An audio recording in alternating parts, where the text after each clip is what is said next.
আমাদের ডেস্কে এরকম একটা আইপি টেলিফোন কিন্তু থাকে সবসময়ের জন্য, যদিও এটা এখন বন্ধ আছে।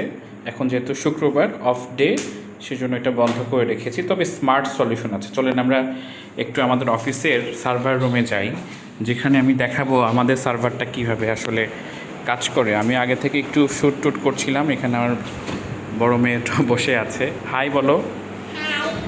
আচ্ছা, ওকে। সো এই হলো আমাদের সার্ভার রুম।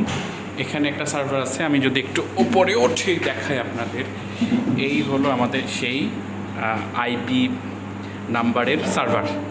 এটা একটা মিনি পিসি। এখানে অনেক জঙ্গল দেখতে পাচ্ছেন, এটা ইগনোর করেন, এটা এখনও সাজানো হয়নি। অনেক কিছু রেখেছি। আইকিয়ার হচ্ছে একটা ব্যাকআপ, পাওয়ার ব্যাকআপ কিনেছি। এখানে ডিভিআর আছে ক্যামেরার, ওই পাশে ব্যাকআপের জন্য এটা আমরা রেখেছি।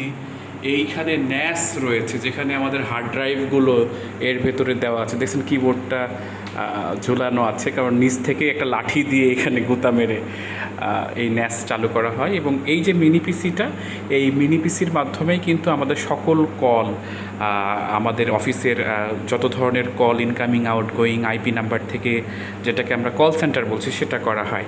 আমরা পরবর্তী ভিডিওতে এই কল সেন্টার কীভাবে করা যায় এবং খুব সহজে কেউ কল দিল আর সেই কলটা আপনি রেকর্ড থেকে শুরু করে সকল কিছু করতে পারবেন, সেইটাই আমি দেখানোর চেষ্টা করব।